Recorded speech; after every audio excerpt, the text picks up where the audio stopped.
What Bill Wagner is exposing is so important. There are open announcements that they want a kinder, gentler internet with taxes on alternative speech, with government watchdog agencies that superimpose through the browser on the computer, government counter messages to, quote, bring balance. We're talking about the end of free speech. And in public schools, in colleges, in corporations, Infowars.com and PrisonPlanet.com is blocked. And it's one thing if a private corporation does it. That's their right. But then they slander me. They defame me by saying I'm teaching hatred. And they say in some of the databases we've gotten screenshots of, hacking. There's nothing, or criminal activity. That's one of the new ones I'm seeing in these databases. And now the FCC is announcing they control the internet. They're going to regulate it. The FTC is announcing it. And they're saying openly that, oh, we're going to take your tax money and then provide you 3 and 4G nationwide. So the government not only runs General Motors and a lot of the big oil companies and has control over the banks now in this merger of corporations and government, this inside crony capitalism that we have, this fraud. It's not free market. Now they're going to take your tax money and compete with the other 3 and 4G networks, or do contracts, they're saying, with government to where the government gives contracts to run the, quote, public networks through AT&T, Verizon, Sprint, and others. And then our sites will be blocked from those as part of the filter protection. So this is what Internet 2 really is. Going back to Mr. Wagner, from your research, what are some other ways they're planning with this cocktail of moves? You know, how do you see them implementing all these announcements with cybersecurity? You know, Obama saying, I may have to shut the web off to protect it. I mean, they're really coming out in the open. And how far away do you think they are from really starting to drop the hammer on us? Well, I think this.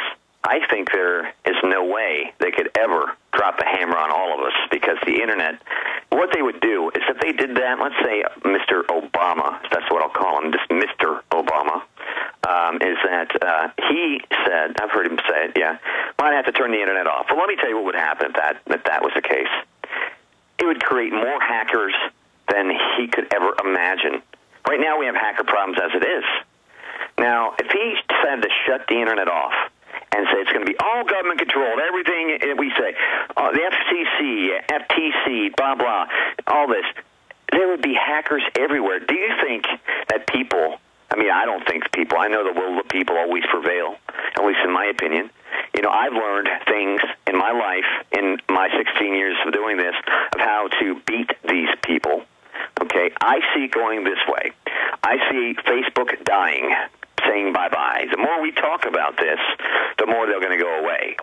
I see these companies like Google, the more we talk about this, them going away. But there's one company that we have to, if we can get this one company, this one organization off our backs and hold them accountable, called Spam House. You have to look this up, Alex. It's so important. SPAMHAUS.org.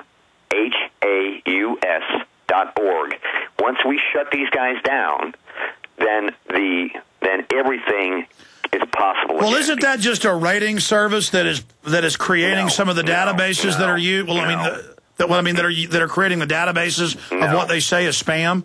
That's what they claim. But no.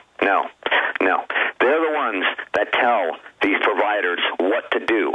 They're the ones that read your email. They're the ones that tell the companies, like I said, they're the ones that tell Google what to do. I don't know how these people in Britain get this power, but they are the ones. It's them. I mean, when I first started off my internet career, these people immediately attacked me. Immediately. I would get death threats every single day. They're attacking me to this day. But well, I have to be honest with you. I mean, the stuff you're saying about Facebook and Google, I have articles about.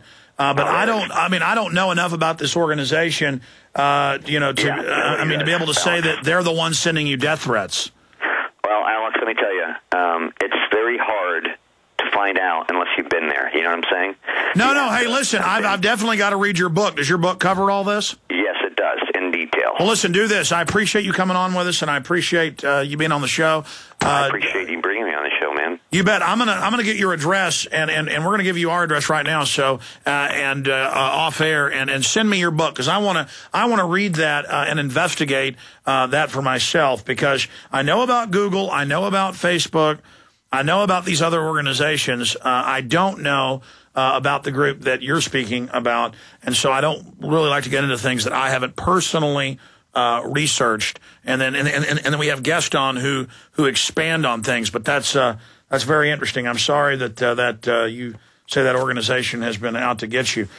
Some other news that I wanted to hit on here, and a lot of this is up on GCNlive.com, is publisher slaps outdated warning on U.S. Constitution founding documents. This article is also up on prisonplanet.com. Warns parents that Declaration of Independence should be contextualized for kids. And it goes on to basically say it's an outdated old document. Here's a quote. This book is a product of its time and does not reflect the same values as it would if it were written today. They also provide advice to parents seeking to educate their children on U.S. history. Parents might wish to discuss with their children how views on race, gender, sexuality, ethnicity, and interpersonal relationships have changed since this book was written, before allowing them to read the classic work. And so they put out a copy of the Constitution, and God forbid somebody just read the Constitution for themselves. No, they've got to put an advisory on it, like, parental discretion is advised before an R-rated or NC-17 movie comes on. We first reported on this about a month ago, but Fox News has picked it up now, so that article's up on GCNlive.com. And continuing, angry progressives shut down Madam Pelosi for not delivering stolen goods. And it says even the foundation-sponsored socialists are mad at the government. On Tuesday, a few of them gave Madam Pelosi a piece of their mind during an American Future Now conference sponsored by Campaign for America Future, a branch of the Democratic Party. And they want their free health care. Well, I'm sorry you didn't read the bill. The insurance companies wrote it. It cuts Medicare and Medicaid by $40+ billion apiece, so $80+ billion a year to start with. It allows insurance companies to lower the standard of care with comparative care is the buzzword. It does create the federal panels that set policy through computer directives to dentists, doctors, you name it. It just decimates everything and doesn't give coverage to children and people with pre-existing conditions. So, yeah, you get free health care in Cuba. You get a bad knee, they give you a cane. You get bad eyesight, they give you a walking stick. Maybe you get a shot of steroids in the back if you got a bad back.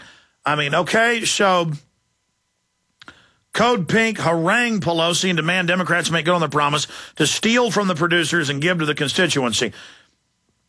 And again, these are kind of like a fungus that the New World Order releases of well-meaning socialists. I mean, they really believe what they're selling. And they basically sprinkle it like you put something on a crop to kill it. The CIA's been caught doing that. They just sprinkle them out there. They produce big government. Then we go into debt to the bankers, and then we're bankrupt.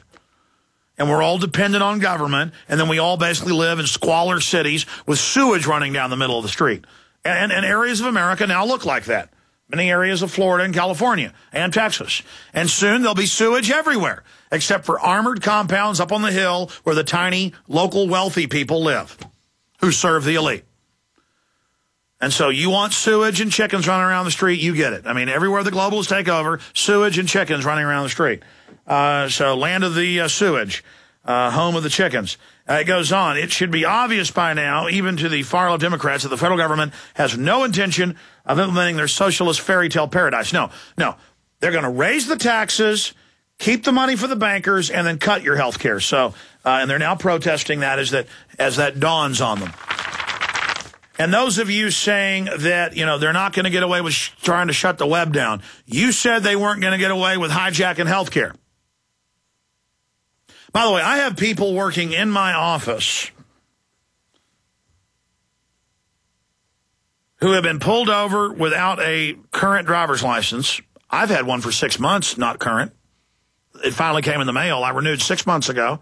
It never came. 6 months later, it came. For 6 months, I haven't had one. If I got pulled over, there's a good chance the cops would arrest me. But illegal aliens, and I've had the Austin cops tell me, they're told, don't arrest them for no ID. Okay? So just remember that when I point out that this is